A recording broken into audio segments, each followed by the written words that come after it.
Hello and welcome to everyone present here. Students, you already know that we have been discussing the chapter, The Rise of Nationalism in Europe, and now we have reached to the point, the very last topic, nationalism and imperialism.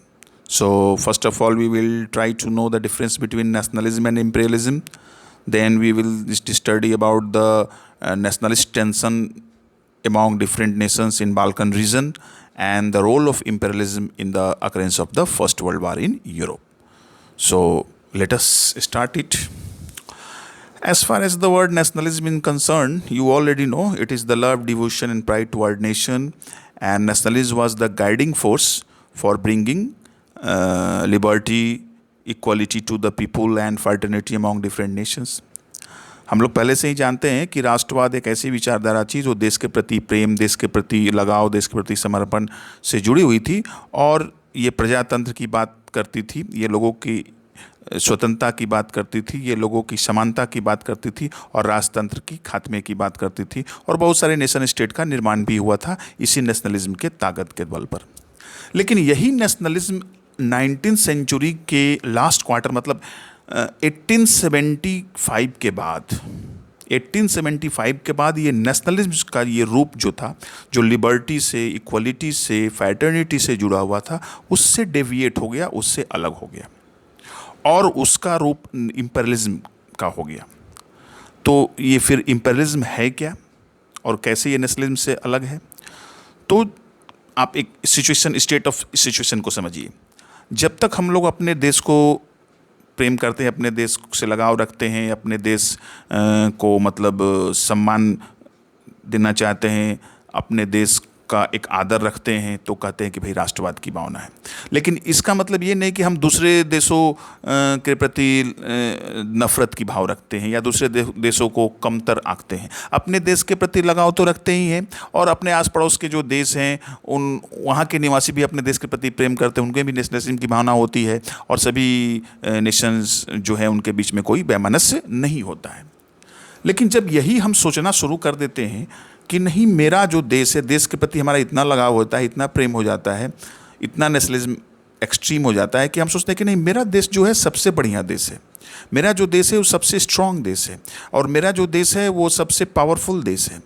और फिर हम दूसरे Nations को चाहते हैं कि अब वो हमारे सामने वो देश नहीं रहे, अब वो मेरे वो जो बगल का पड़ोसी देश है या आसपास का कोई देश है वो मेरे अधीन हो जाए। हम अपने शक्ति के बल पर उस देश को मतलब अपने देश में मिला ले।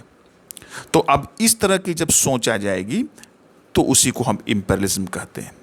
साम्राज्यवाद, जैसे नाम से स्पष्ट है, साम्राज्यवाद साम्राज्य के विस्तार से जुड़ा हुआ है। तो ये इंपीरियलिज्म एक ऐसी नीति है जिसमें कोई भी राज्य या कोई भी देश अपने शक्ति के बल पर दूसरे देशों को अधीन बना लेता है, उस पर अपना शासन स्थापित कर देता है और उसको अपने ऊपर निर्भर बना लेता है, उसे अपना कॉलोनी बना लेता है, तो उसी को ही साम्राज्यवाद कहते हैं। Imperialism is the policy to impose your own rule to other nations or annex the other nation in your own nation through the power of army and battle and make the other nation subjugation to your own nation or your own country and that nation no longer has its sovereignty। तो जब हम अपने शक्ति के बल पर, अपनी ताकत के बल पर, अपने नेशन की शक्ति, अपने नेशन की ताकत के बल पर दूसरे नेशन को अपने में मिला लेते हैं, दूसरे राज्य को अपने में मिला लेते हैं और उसे अपना गुलाम बना लेते हैं, कॉलोनी बना लेते हैं, तो यही जो नीति होती है इसे ही साम्राज्यवाद कहते हैं। जैसे कि इंग्लैंड की बहुत सारे देशों में कॉलोनीज थी और बहुत सारे, भारत को भी उसने गुलाम बना के रखा था, तो वो उसका इंपीरियलिज्म मतलब वो उसका नीति थी। इंपीरियलिज्म के तहत ही उसने भारत को गुलाम बनाया या बहुत सारे देशों को गुलाम बनाया। उसी तरह से यूरोप के बहुत सारे देशों ने एशिया और अफ्रीका के बहुत सारे देशों को गुलाम बनाया था। तो ये इंपीरियलिज्म जो है वो नेशनलिज्म का ही चेंज रूप है।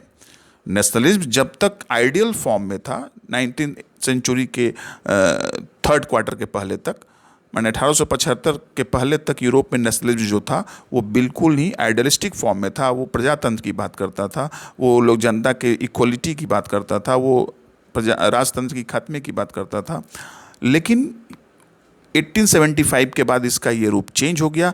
अब लोग अपने देश को स्ट्रॉन्गर मानने लगे, अब लोग अपने देश को पावरफुल मानने लगे और दूसरे नेशंस को, कमज़ोर राष्ट्रों को शक्ति के बल पर अपने देश में मिलाने की चाह रखने लगे, उस पर अपना आधिपत्य जमाने की कोशिश करने लगे और उसे अपना कॉलोनी बनाने का प्रयास करने लगे।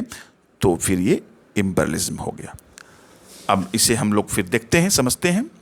By the last quarter of the 19th century, nationalism no longer retained its idealistic liberal democratic sentiment of the first half of the century. तो last quarter of 19th century में जो था नेशनलिज्म, ये अपना आदर्श रूप जो कि प्रजातंत्र और स्वतंत्रता की बात करता था, उससे वो हटकर अलग हो गया। It became a narrow creed with limited ends.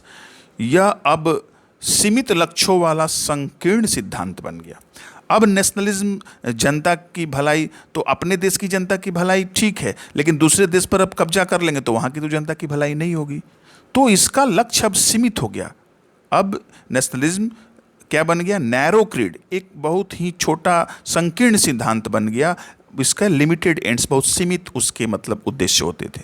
During this period, nationalist groups became increasingly intolerant of each other and ever ready to go to war. तो अब हर देश के निवासियों में अपने देश के प्रति इस तरह की नेशनलिज्म की भावना आ गई कि अब वो अपने देश को बेहतर मानने लगे दूसरे देशों से, और जिसके चलते उनमें भाईचारापन खत्म हो गया। अब वो दूसरे देश को नीचा दिखाने, उस पर अपना कब्जा जमाने के लिए युद्ध तक जाने की स्थिति में आ गए। तो जो नेशनलिज्म पहले जनता के लिबर्टी, इक्वलिटी, फ्रैटर्निटी की बात करता था, अब वही नेशनलिज्म हर नेशन के बीच में अब वैमनस्य का कारण बन गया, हर नेशन के बीच में दुश्मनी का कारण बन गया, क्योंकि हर देश के निवासी अब अपने ही नेशन को बेस्ट मानना शुरू कर दिए और बेस्ट मानने और पावरफुल मानना शुरू कर दिए। अब इसके लिए वो दूसरे देश पर कब्जा करने के लिए अब वो युद्ध तक जाने की स्थिति में भी थे, युद्ध करने के लिए भी तैयार थे। इसी को हम लोग अब मतलब नेशनलिज्म का डिफरेंट फॉर्म, जिसे कि इम्पेरियलिज्म कहते हैं। The major European powers manipulated the nationalist aspiration of the subjects people in Europe to further their own imperialist aim. तो अब यूरोप की जो बड़ी बड़ी शक्तियाँ थी, जैसे ग्रेट ब्रिटेन है, रशिया था, जर्मनी था, ऑस्ट्रियो हंगर एम्पायर था, ये जो बड़ी बड़ी शक्तियाँ थी, अब जनता के बीच में जो नेशनलिज्म की भावना थी, उस भावना के बलबूते अब वो अपने साम्राज्यवादी उद्देश्यों को पूरा करने के लिए आगे बढ़ने लगी। अब अपने देश के अंदर प्रजा के राष्ट्रवादी विचारों को अब अपने देश के साम्राज्यवादी उद्देश्यों को पूरा करने के लिए करने लगी। मतलब कि अब दूसरे देश को अपने में मिलाने का प्रयास किया जाने लगा। इम्पेरियलिज्म का यहाँ थोड़ा सा मीनिंग भी दिया गया। The policy of extending the rule and the authority of an empire or a nation over foreign countries or of acquiring and holding colonies and dependency. तो इम्पेरियलिज्म क्या है? एक पॉलिसी होती है, किसी भी राज्य या देश की एक पॉलिसी है। कैसी पॉलिसी है? अपने शासन का अधिकार क्षेत्र बढ़ाने का, अपने राज्य का शासन क्षेत्र अधिकार बढ़ाने का, दूसरे देशों पर कब्जा करके या उसको अपने आधिपत्य में लेकर के। तो जब कोई भी राज्य या साम्राज्य या देश जब दूसरे देशों पर शक्ति के बल पर आधिपत्य जमा लेता है और उसे अपना कॉलोनी बना लेता है, इसे ही इम्पेरियलिज्म कहते हैं। conflict of the Balkans. So after the last quarter of the 19th century, the nationalism had lost its idealistic form and it has taken the form of imperialism, and every people of every nation were strongly witnessing their country more powerful and stronger, and the head of the nation were even ready to go for war to make annexation of other nation in their own country or in nation. The most serious source of nationalist tension in Europe after 1871 was the area called the Balkans. तो अब चूंकि हर nation के बीच में अब भाईचारेपन की, fraternity की अब परिस्थिति खत्म हो चुकी थी और अब हर नेशन के बीच में एक तरह से टेंशन और विद्वेष की मतलब सिचुएशन आ गया था। और इसका सबसे बड़ा प्रभाव बाल्कन रीजन में देखने को मिला। ये जो नेशनलिज्म अब इंपीरियलिज्म का फॉर्म ले रहा था और ये नेशनलिज्म का जो रूप चेंज हो गया था, इसका सबसे पहला प्रभाव बाल्कन रीजन में देखने को मिला। वहाँ इसका सबसे पहले मतलब इफेक्ट देखने को मिला। तो वो किस तरह से देखने को मिला देखते हैं। The Balkan was a region of geographical and ethnic variation comprising modern day Romania, Bulgaria, Albania, Greece, Macedonia, Croatia, Bosnia Herzegovina, Slovenia, Serbia and Montenegro, whose inhabitants were broadly known as the Slavs. तो यहाँ पर 30 मतलब 10 states का नाम लिया गया है और इन सब को आज का जो मॉडर्न डे आपका रोमानिया है, बल्गारिया है, अल्बेनिया है, ग्रीस है, मैसिडोनिया है, क्रोएशिया है, बोस्निया हर्जेगोविना है, स्लोवेनिया है, साइबेरिया है, मॉन्टेनिग्रो है, यही सब मिलकर बाल्कन रीजन का निर्माण करते थे। और यहाँ के जो निवासी थे वो स्लाव कहलाते थे। आप ये मैप में देख सकते हैं, ये बाल्कन रीजन है। यहाँ पर आप देखिए टर्की है, ऑटोमन, ये बाल्कन रीजन ऑटोमन एम्पायर के अंतर्गत हुआ करता था। और यहाँ राइट साइड में रसिया है, फिर ऊपर में ऑस्ट्रियन हंगरी है। तो ये जो ये बाल्कन रीजन है, यहाँ के सारे निवासियों को, इनहेबिटेंट्स को स्लाव कहा जाता था। और इसी रीजन में फर्स्ट टाइम यूरोप में मतलब नेशनलिस्ट टेंशन एराइज हुआ और ये बाल्कन रीजन के हर देश आपस में एक दूसरे से विद्वेष रखने लगे, अपना डोमिनेंस बढ़ाने के लिए दूसरे पर आक्रमण भी करने लगे। और ऐसी जब परिस्थिति हुई तो यूरोप के 4 बिग पावर, ग्रेट ब्रिटेन, रसिया और आपका ऑस्ट्रिया हंगरी, और ये सब मतलब जो थे इस एरिया पर अपना डोमिनेंस वो लोग भी बढ़ाना शुरू कर दिए, जिससे कि लास्ट में फर्स्ट वर्ल्ड वॉर हुआ। तो कैसे हुआ देखते हैं। The most serious source of nationalist tension in Europe after 1817 was area called the Balkans. तो 1871 के बाद जो नेशनलिज्म का जो सबसे चेंज रूप था और नेशनलिस्ट अब टेंशन आ गया था हर नेशन के बीच में, उसका सबसे पहला क्षेत्र में बाल्कन रीजन में मिलता है। The Balkan was a region of geographical and ethnic variation. तो बाल्कन रीजन था वो, उसमें ज्योग्राफिकल मतलब ज्योग्राफिकल भी वेरिएशन था और नस्ल का भी उसमें विविधता थी। हर क्षेत्र में अलग अलग नस्ल के लोग रहते थे।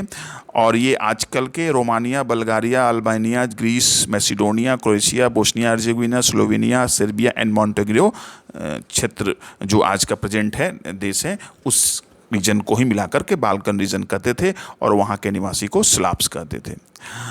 A large part of the Balkan was under the control of the Ottoman Empire, made this region very explosive। तो ये बाल्कन रीजन जो यूरोपियन नेशंस थे ये सब ऑटोमन एम्पायर के अंतर्गत हुआ करते थे।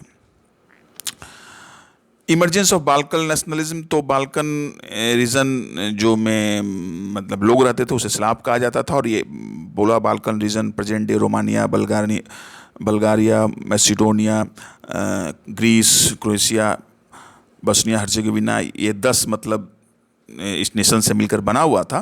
तो इन क्षेत्र और इस पर ऑटोमन एम्पायर का ज़्यादा से ज़्यादा अधिकार था। तो इस क्षेत्र में अब चेंज्ड नेशनलिज्म की जो भावना आई उससे क्या हुआ।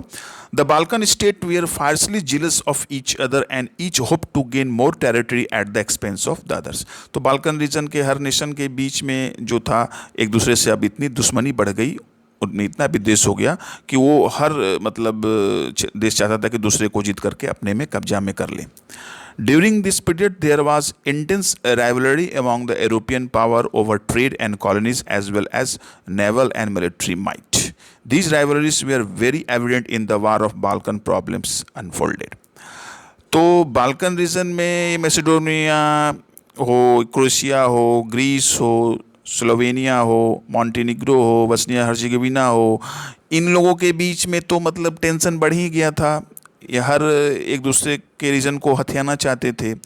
और इसी बीच में यूरोप के जो बिग पावर थे, Russia, Germany, England and Austria Hungary, ये लोग भी के बीच में टेंशन चल रहा था अपने कॉलोनीज़ को लेकर के, ट्रेड को लेकर के, समुद्री शक्ति और मिलिट्री पावर को लेकर के। तो ये जो टेंशन था ये बाल्कन रीजन में उनका उभर कर आ गया। Each power, Russia, Germany, England and Austria-Hungary, was keen to countering the hold of other power over the Balkan and extending its own control over the area. So first of all we see that the changed nationalism, the form of imperialism, nationalist tension aroused in the area called Balkans, which inhabitants were being called the Slavs, and it was consisted of modern day Slovenia, Bulgaria, Macedonia, Greece, Bosnia Herzegovina, and all these region were inhabited by the people called Slav, and it was the region of geographical and ethnic variation, and the nationalist tension aroused among this nation at utmost level that they became jealous of each other and hoped to gain more territory at the expense of the other.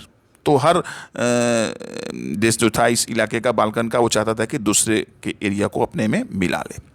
और इसी समय Europe की 4 बड़ी शक्तियों के बीच में भी rivalry चल रही थी। और किस चीज़ को लेकर राइवलरी चल रही थी? उनके बीच में राइवलरी थी समुद्री शक्ति को लेकर के, उनके बीच में राइवलरी थी कि कॉलोनी किसका अधिक से अधिक है, उनके बीच में राइवलरी थी कि मतलब मिलिट्री पावर किसका स्ट्रांग है। और ये 4 कौन थे? Russia, Germany, England and Austria Hungary. तो ये 4 बिग पावर के बीच में आपस में राइवलरी चल रही थी, और वो राइवलरी अब बाल्कन रीजन में भी आ गई, और उस क्षेत्र में ये चारों बड़ी शक्तियां अपना कब्जा जमाने के लिए सोचने लगी। They were all looking, the all major power Russia, Germany, England and Austria Hungary were keen to have their hold in the Balkan region. Although the Balkan nation were already having conflict among each others, they had become jealous of each others due to a strong nationalist, extreme nationalist, that is known as imperialist, and they were no longer in position to give due respect to each nation. They were become jealous of each other so much that they were looking for annexing other nation in their own territory at the cost of war even. And the 4 major power, Germany, England, Russia and Austria-Hungary Empire, they have already tension among rivalry among themselves on the name of naval power, military power and colonies, and they also wanted to extend their influence in Balkan region. Then what happened? This led to the series of wars in the region and finally the First World War. तो जब Europe की 4 major शक्तियाँ Germany, England, रसिया और Austria Hungary ने अपनी शक्ति Balkan reason में बढ़ाने का सोचा, जिसके चलते बहुत सारे युद्ध हुए और अंत में फर्स्ट वर्ल्ड वार हुआ। Nationalism aligned with imperialism led Europe to disaster in 1914। तो जो नेशनलिज्म था वो अब इम्पेरियलिज्म की उसमें भावना जुड़ गई थी, और इसके चलते यूरोप में फर्स्ट वर्ल्ड वार हुआ, जिससे काफ़ी जन की हानि हुई, यूरोप में बहुत बड़ा डिवास्टेशन हो गया। But meanwhile, many countries in the world which had been colonized by the European powers in the 19th century began to oppose imperialist domination. इसी बीच यूरोप में तो फर्स्ट वर्ल्ड वार हुआ, जो नेशनलिज्म इम्पेरियलिज्म के साथ aligned होकर के Balkan reason में 4 मेजर शक्तियों के पावर शक्ति जमाने के क्रम में। लेकिन एशिया और अफ्रीका में बहुत सारे जो कॉलोनी ये यूरोपियन पावर बना के रखे थे, वहाँ पर अब स्वतंत्रता की आवाज़ उठने लगी। The anti imperialist movements that developed everywhere were nationalist, and in the sense that they all struggled to form independent nation state and were inspired by a sense of collective national unity forced in confrontation with imperialism. तो Europe में हम क्या देखते हैं कि Europe में nationalism जो था वो अलाइंड हो गया था इम्पेरियलिज्म की तरफ, और जिसके चलते वहाँ फर्स्ट वर्ल्ड वार हो गया। लेकिन एशिया और अफ्रीका के जो कंट्री कॉलोनी थे, गुलाम बने हुए थे, भारत भी था, वहाँ पर 1940 के बाद मतलब स्वतंत्रता की लहर काफ़ी ज़ोरों से मतलब वहाँ फैली, और ये सब देश इम्पेरियलिज्म के विरुद्ध लड़ाई लड़ने लगे। यहाँ पर नेशनलिज्म की भावना स्ट्रांग हुई, और ये सब इंडिपेंडेंट नेशन स्टेट की स्थापना करना चाहते थे। Conclusion: European ideals of nationalism were nowhere replicated, for people everywhere developed their own specific variety of nationalism. तो यूरोप में जो नेशनलिज्म आया था वो कहीं संसार में दूसरी जगह दोहराया नहीं गया। वो जो यूरोप में नेशन के प्रति डिवोशन लगाव और था, वो मोनार्की की एंड के लिए था, वो लिबर्टी और इक्वलिटी की बात करता था, और वैसी situation state of affair world में और कहीं नहीं देखने को दोबारा मिला। क्योंकि नेशनलिज्म जो आया भी तो वो इम्पेरियलिज्म के अगेंस्ट में आया, due to fighting against the imperialist nation, and it was not as same as the European nationalism was concerned. But the idea that the societies should be organized into nation state came to be accepted as a natural and universal.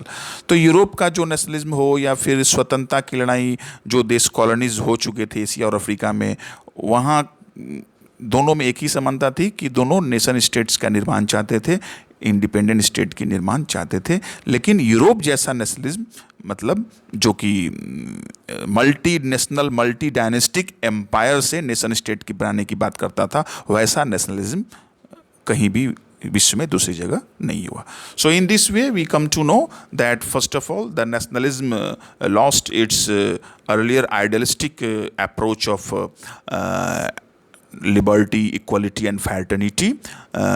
Prior to the last quarter of 19th century, it used to have the idealistic approach, but after 1875 it's deviated from its idealistic approach, and now the nationalism sentiment were utilized by the head of the nation to make other nation annexed or subjugated to their territory. तो अब जो nationalism 19वीं शताब्दी में पहले था, जो कि स्वतंत्रता और समानता की बात करता था, अब उसका रूप बदल चुका था. अब लोग अपने ही नेशन को ज़्यादा स्ट्रांग मानने लगे थे, और जिसके चलते एक नेशन से दूसरे नेशन के बीच में मतलब नफरत और विद्वेष की भावना आ गई, और उसको जीतकर अपने में मिलाने की भी कोशिश करने लगे. और इसका सबसे अच्छा उदाहरण बाल्कन रीजन में देखने को मिला, जिस रीजन के निवासी स्लाव कहे जाते थे, और वो आज का प्रेजेंट डे का Romania, Bulgaria, Macedonia, Greece, Montenegro, Slovenia, Bosnia Herzegovina से मिलकर बना हुआ था. और यहाँ के सारे ये एथनिक और जोग्राफिकल वेरिएशन का एथनिक एंड जोग्राफिकल वेरिएशन का रीजन था, और यहाँ के लोगों को स्लाव कहा जाता था. और इनके बीच में इतना मतलब टेंशन बढ़ गया था that they were willing to annex other at the cost of war. But meanwhile, four major power in Europe, Germany, England, Russia and Austria-Hungary Empire were also having rivalry among themselves on the matter of naval power, military power and colonies, and they also willing to extend their influence in Balkan region, that resulted in many wars, and lastly the coming of Europe in the First World War, which had devastation to the Europe. But meanwhile, in other parts of the world, like African and Asian nation, which were under the colonial rule of European nation, their nationalism grown up among the people at utmost level, and they started to make freedom struggle from the imperialist country, and that was different situation in these nations. And lastly, the conclusion is that the nationalism in Europe, which was talking about the establishment of nation state at the place of multinational, multi-dynastic rule, was nowhere replicated in any part of the world. उस तरह का nationalism फिर दोबारा कहीं world में देखने को नहीं मिला. Although the freedom struggle in Asian African country or nationalism in Europe, all were talking about the establishment of a free nation state. So okay.